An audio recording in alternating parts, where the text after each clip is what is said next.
What if I told you she doesn't miss you? She misses the power she had over you, not your laugh, not the late-night talks, not even the way you loved her. What she truly misses is the control, the influence, the way she could flip your world upside down with a single text, then disappear, knowing you'd still wait around for more. You think she's reminiscing about the good times. You think maybe she's sitting in her room, regretting it all. But that's the lie we tell ourselves when we're in pain. The truth? She doesn't miss you. She misses being the center of your universe. Think about it. How many times did you bend your values to keep her happy? How many times did you sacrifice your peace just to avoid her silence? You weren't in a relationship. You were in a cycle, a game, one where love was a reward and punishment was emotional distance. That's not connection, that's control. And the longer you stay stuck in the fantasy of what you thought you had, the harder it'll be to face what it really was. This isn't about blaming her. This is about waking up. Because while you're scrolling through old messages trying to decode her silence, she's not hurting. She's observing, watching, waiting to see if you'll spiral, if you'll reach out, if you'll prove she still owns space in your head. Every second you waste chasing closure is a second she wins, and a second you lose. But that ends now. This isn't a sob story, it's a resurrection, the beginning of your emotional rebirth. No more justifying, no more over-explaining, no more betraying yourself to keep someone else comfortable. The Stoics taught one truth that can shatter this entire illusion. You control how you respond to what happens, not what happens. You don't get to choose her actions, but you do choose whether they define you. And today, you choose power. This is where the pain becomes your teacher, where heartbreak becomes your fuel, where silence becomes your weapon. From this moment on, you stop living to be chosen and start becoming someone no one ever forgets. Not because you begged for attention, but because you walked away when you finally saw the game for what it was. If you're done hoping she'll come back, if you're ready to start becoming a version of yourself that even she wouldn't recognize, hit that like button, subscribe, turn on notifications, and comment below. I release what I cannot control. Number 1. You were never loved. You were controlled. Let's rip the band-aid off. What you thought was love was manipulation dressed up in affection. It looked like care. It felt like connection. But underneath it all, it was about control. The compliments were calculated. The affection was conditional. Every sweet word had an expiration date. Every "I miss you" had strings attached. She didn't love you for who you were. She loved what you gave her: attention, loyalty, obedience.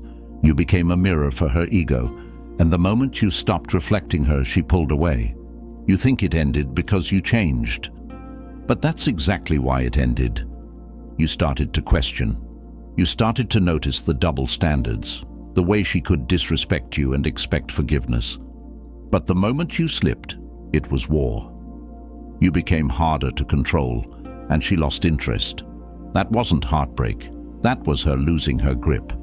And when someone loses control, they don't miss the person, they miss the power. Stoicism teaches us to separate what's within our control from what isn't. Her behavior, her emotions, not your responsibility, but your awareness, your reaction, that's your domain. You don't rebuild by getting her back. You rebuild by seeing the truth with clear, unflinching eyes. Love doesn't manipulate. Real love is given freely, not used as leverage. So stop asking why she stopped loving you. Start asking why you kept tolerating being controlled. Because once you see it, you can't unsee it. And once you accept it, you stop chasing people who only showed up to feed off your weakness.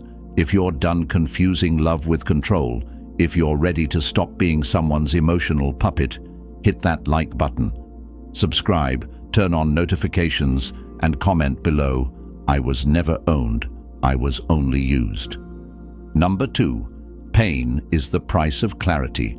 Let it hurt, sit in it. Don't run from the pain, study it. Because pain, when faced head-on, is a brutal but honest teacher. Most men try to numb it. They drink, they scroll, they rebound, anything to avoid the silence. But the silence is where the truth lives. You're not broken. You're just being shown what was fake. Every tear, every sleepless night, every what if is your mind detoxing from illusion. The pain isn't punishment. It's the price you pay for finally seeing clearly. She left, and now you're left with memories. Good. Let them surface, but don't cling to them. Question them. Was that love? Or was that codependency? Was that passion? Or was it manipulation wrapped in attention? The reason you're hurting isn't just because she's gone. It's because your identity was tied to someone who never really saw you. You were addicted to being needed. But Stoicism demands you detach from what you cannot control, and that includes her validation. This is the hard part, the purge, the breaking. But here's what the Stoics knew. No man becomes powerful without pain. No one reaches clarity without first being shattered. You'll come out of this sharper, colder maybe, but never weaker, because on the other side of this pain is a man who no longer begs for affection. He commands respect, not from her, from himself. If you're done trying to numb the truth, if you're ready to let the pain teach instead of torment, hit that like button, subscribe, turn on notifications, and comment below. My clarity was born in pain. Number 3, her ego is starving, not her heart. You keep thinking she's missing you, that she's sitting there torn apart, regretting everything. But let's be real. If she truly valued you, she wouldn't have treated you like an option. What she's really missing isn't your love.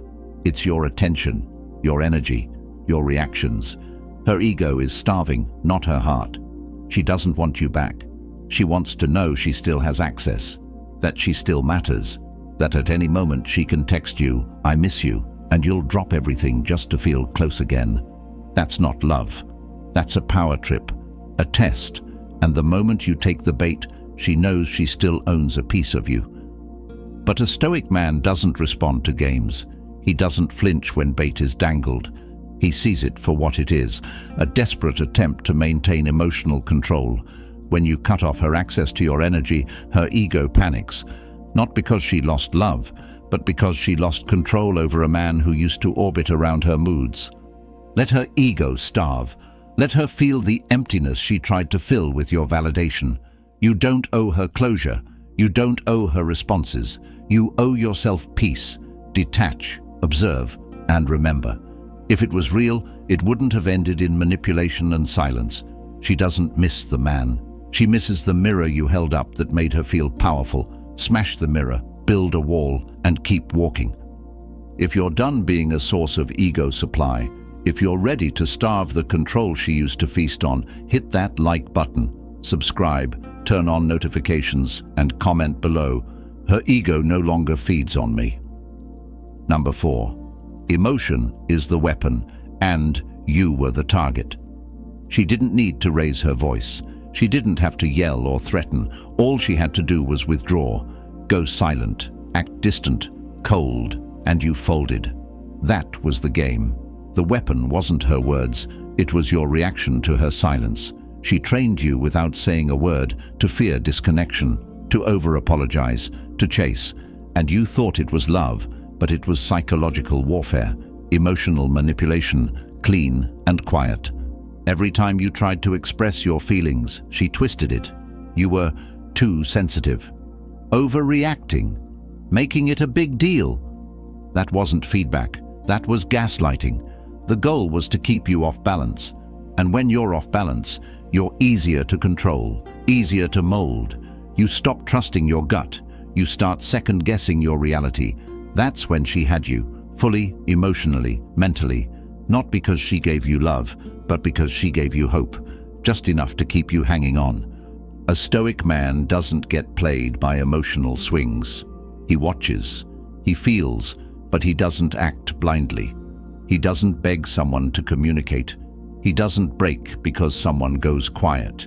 He builds himself so strong, so centered, that no silence, no manipulation, no push or pull can shake him. You were the target. Now you become the fortress. If you're done being emotionally hijacked, if you're ready to master your response and never fold to silence again, hit that like button. Subscribe, turn on notifications, and comment below. I master my emotions. They don't master me. Number 5. Attraction dies where desperation lives. Let's tell the truth. She didn't leave because you weren't good enough. She left because she felt your need. And nothing kills attraction faster than desperation. You were too available, too eager, too ready to prove your worth to someone who wasn't proving anything back. You thought showing love meant being all in, all the time. But what she really wanted was polarity, tension, mystery. The moment she sensed that your world revolved around her, she got bored, because there was nothing left to earn. Desperation is repulsive. It signals weakness. And even if she didn't say it out loud, she felt it. Every time you double-texted, every time you begged for clarity, every time you apologized for things you didn't do just to avoid her cold shoulder, you gave her everything, and she gave you crumbs. And still, you stayed. That wasn't love. That was self-abandonment. But here's where the Stoic flips the script. He doesn't chase. He doesn't plead. He doesn't overextend. Because he knows his value is not determined by someone else's approval. He knows that attraction grows in space, not suffocation. When you detach and live fully for yourself, you don't need her to choose you. She either recognizes your value or she watches someone else do it. And this time, you won't be waiting. If you're done pouring your soul into someone who couldn't see your worth, if you're ready to become the man who never begs to be kept, hit that like button. Subscribe, turn on notifications, and comment below. Desperation dies, I rise. Number 6. Detachment is magnetic. When you finally stop chasing, something shifts. You stop texting first. You stop checking her stories. You stop waiting for that breadcrumb of attention. And suddenly she feels it. The silence, the distance, the absence of your energy. And that absence, it's louder than any words you ever said. That's the power of detachment. That's why it's magnetic. People don't value what's always available. They notice what's gone. When you detach, not out of spite but out of self-respect, you become rare. And rarity demands attention. You're not playing hard to get. You're hard to affect. That's the difference. You're no longer emotionally accessible to someone who didn't value your presence. That's Stoicism in action, remaining unfazed, not because you don't feel, but because you refuse to let feelings control your actions. Detachment doesn't mean you don't care. It means you care more about your peace than their chaos. You don't need revenge. You don't need to prove anything. Your silence is the message. Your growth is the revenge. And when she sees that you've moved on, not out of anger, but out of clarity, that's when the regret creeps in. But by then it's too late, because the version of you who would have taken her back no longer exists.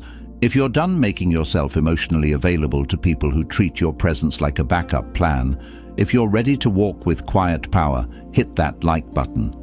Subscribe, turn on notifications, and comment below. My detachment is my dominance. Number 7. Your attention was the addiction. It wasn't your love she craved, it was your attention. That steady stream of validation. The dopamine hit of knowing she could post a story and you'd be the first to view it. That every text you sent reaffirmed her worth. You were her emotional ATM. Every time her self-esteem dropped, she withdrew a dose of your focus to feel better. She was never in love with you. She was addicted to being seen, needed, desired. But here's the trick. The moment you pulled your attention back, she felt withdrawal, panic, confusion, because her supply was gone. And the truth? Most people don't miss who you are. They miss how you made them feel. She used your attention as a mirror to feel important. Without it, she's forced to confront the emptiness she tried to fill through your devotion. This is where the Stoic thrives. A Stoic man guards his attention like a treasure. He doesn't give it freely. He doesn't throw it at people hoping to be loved in return. He offers it with purpose to those who earn it. When you become intentional with your focus, you reclaim your power. You stop being someone's fix and start being someone's loss. Let her wonder why you went silent. Let her scroll back through messages that no longer get replies. She thought you'd always be there. She thought your attention was endless. Now she knows it was a gift, and she'll never hold it again. If you're done handing out your attention like a lifeline, if you're ready to reclaim your energy and control where it flows, hit that like button. Subscribe, turn on notifications, and comment below. My attention is earned, not assumed. Number 8. Become unreachable, not unavailable. Don't confuse being quiet with being weak. Don't mistake stepping back for disappearing. You're not unavailable, you're unreachable. And there's a difference. Unavailable is passive. It's hiding, it's running. But unreachable, that's power. That's elevation. That's rising so high in your mindset, your standards, your discipline, that she can't access you anymore. Not because you blocked her, but because you outgrew her. She might try to circle back. Not out of love, but out of curiosity. She'll send a subtle text. Watch your stories. Try to bait a response. But what she's really doing is testing your growth. She wants to know, does she still have the power? Can she still get a reaction? And when she doesn't, when she feels the cold silence of a man who no longer needs validation, she realizes she's been locked out, not by force, but by evolution. A Stoic man doesn't retreat into isolation. He builds in silence. He levels up while the world watches and wonders. You don't vanish. You become so disciplined, so internally focused, that drama and manipulation can't touch you. You don't need to explain. You don't need to announce. Your distance becomes your declaration. Let her try to reach the old version of you, the one who begged, the one who chased, the one who over-explained. That man is gone. And what's replaced him doesn't even flinch when she reappears. Because now, you're not just unavailable, you're unreachable. If you're done being easy to reach for those who never respected your value, if you're ready to rise beyond their grasp, hit that like button. Subscribe, turn on notifications, and comment below. I've outgrown what once distracted me. Number 9. Let her regret in silence. You don't need to tell her you're done. You don't need a dramatic exit, a long text, or a final conversation. Let her sit in the silence. Let her feel the absence. Let her wonder why you stopped reacting, stopped reaching, stopped responding. That silence will haunt her more than any words ever could, because deep down she expected you to wait, to beg, to break. But when you gave her nothing, no anger, no closure, no emotion, she felt something she didn't expect: regret. The Stoic doesn't need to announce his transformation. He lets results speak. While she's checking your profile, hoping for signs you're still stuck, you're elevating, you're building, you're healing, not to prove her wrong, but to prove yourself right. Her regret isn't your responsibility. You're not here to help her feel better about the damage she caused. Let her live with the weight of her own choices. You've already carried enough. Every time you respond to her games, you reopen the door. But the man who chooses peace over closure doesn't knock on locked doors. He walks past them without hesitation. Your silence is sacred now. It's not empty. It's full of discipline, growth, and power. Don't waste it. If you're done handing out closure to people who never gave you respect, if you're ready to let silence speak louder than revenge, hit that like button. Subscribe, turn on notifications, and comment below. I let regret echo where I once gave my voice. Number 10. Be so stoic she doesn't recognize you. She will come back, not always physically, but emotionally. She'll check your page, ask a friend about you, watch from a distance, but what she won't recognize is you. Because the man she used to control, the man who broke at her silence, the man who begged for love, is gone. In his place stands a man who doesn't chase, doesn't react, doesn't fold. A man so calm, so centered, so locked into his purpose that her games bounce off him like nothing. That's the Stoic rebirth. She remembers the version of you who needed her, who lowered his standards for her validation, who forgot who he was just to keep her happy. But now, You walk differently. You speak with clarity. You don't rush. You don't explain. You move with purpose, and it shows. Not for her, but for yourself, because the goal was never to make her regret. The goal was to become someone even she couldn't access anymore. This is what happens when a man stops asking, "Why did she leave?" and starts asking, "Who do I become now?" You don't just level up. You evolve, and the best revenge isn't making her jealous. It's becoming someone so stoic, so grounded, so unshakable, that she wouldn't even know how to reach you if she tried. If you're done being a version of yourself built for someone else's comfort, if you're ready to step fully into the man you were always meant to be, hit that like button. Subscribe, turn on notifications, and comment below. I've become unrecognizable by design. You've been through the fire. You've faced the silence, the doubt, the pain. And you didn't just survive, you saw the truth. She didn't miss you. She missed controlling you. But now that control is gone, shattered, dead. Because you woke up, you pulled your energy back. You stopped giving your power away to someone who only valued you when it was convenient. That version of you, the one who chased, begged, questioned his worth. He's buried, and in his place stands a man who's not just healed, he's untouchable. Stoicism isn't about suppressing emotions. It's about mastering them, about building a mind so still, so sharp, that chaos can't enter. That's who you are now. You're not waiting for closure. You are the closure. You don't seek validation. You carry your own. The moment you chose detachment over desperation, growth over grief, discipline over drama, you won. So when she scrolls through your feed, when she replays the way you used to respond, when she realizes she can't trigger you anymore, don't flinch. Stay still, stay cold, stay focused. Because the greatest power a man can have is to walk away and never look back. If this spoke to you, if you're done chasing people who were only loyal to their need for control, hit that like button, subscribe, turn on notifications, and drop this in the comments below. I don't chase, I become. This is Stoic Blessing. I'll see you in the next one.